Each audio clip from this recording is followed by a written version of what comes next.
নমস্কার বন্ধুরা, আমি সোনি কিচেন থেকে বলছি। আজকাল আমার রেসিপি আছে। আমি আজকে সরস্বতী পূজা, এই যে ডাল করেছি, হরড় ডাল করছি, এটা সাঁতলিয়ে দেবো। তারপরে আমি আলু চাটনি করেছি, দেখুন পেঁয়াজ, কাঁচা লঙ্কা, ধনিয়া পাতা করে দিয়ে সরষের তেল একটু লেবু দিয়ে আমি এটা চাটনি, আলু চাটনি, আলু ভাতে আর আজকে আর ডাল করবো, আর কিছু করবো না বন্ধুরা। সাঁতলিয়ে দিই, আগে জিরা ফোড়নটা দিয়ে দিই, তারপরে শুকনো লঙ্কা দিয়ে দিই।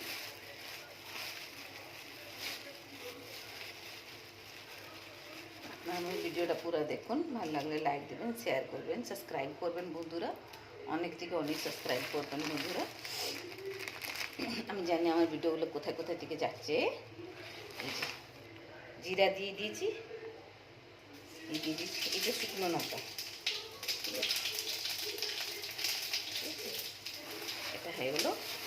ডালটাও সাঁতলিয়ে দেবো, তারপরে ডালগুলো দিয়ে দিই।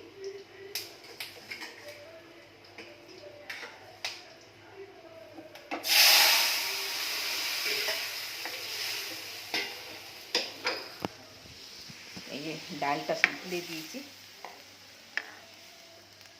দেখুন। এবার আলু ভাতে করব। ভাতটা চাপিয়েছি বন্ধুরা, ভাতটা হয়ে গেলে এই ডালটা হয়ে গেছে, আমার সাঁতলিয়ে দিয়েছি, দেখুন।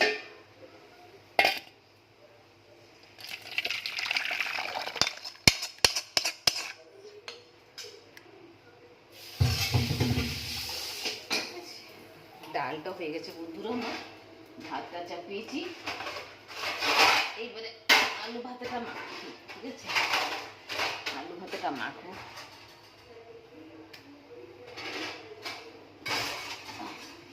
এই যে ডালটা সাঁতলিয়ে দিয়েছি, সাইড করে রেখে দেবো। হয়ে গেছে ডাল, ভাত চাপিয়েছি। তো আমি নুন দেয়নি বন্ধুরা। এই যে আলু ভাতে আজকে সরস্বতী ঠাকুর পূজা আছে, তো আজ কিছু হবে না। এই যে নুন দিয়ে দিয়েছি, আর এই যে কাঁচা সরষের তেল দিয়ে দিয়েছি, পেঁয়াজ, কাঁচা লঙ্কা, ধনিয়া পাতা দিয়েছি বন্ধুরা।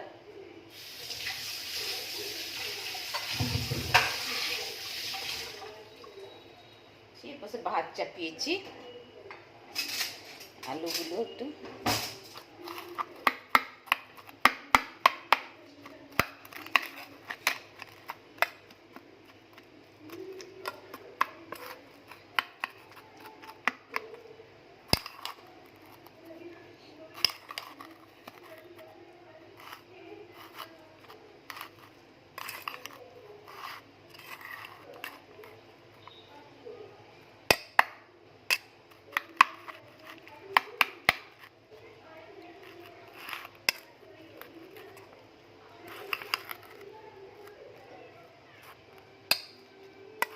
এই যে বন্ধুরা কাঁচা পেঁয়াজ দেওয়া হয়েছে, কাঁচা লঙ্কা, ধনিয়া পাতা, সরষের তেল, নুন দিয়ে আলু ভাতে রান্না করে নিয়েছি।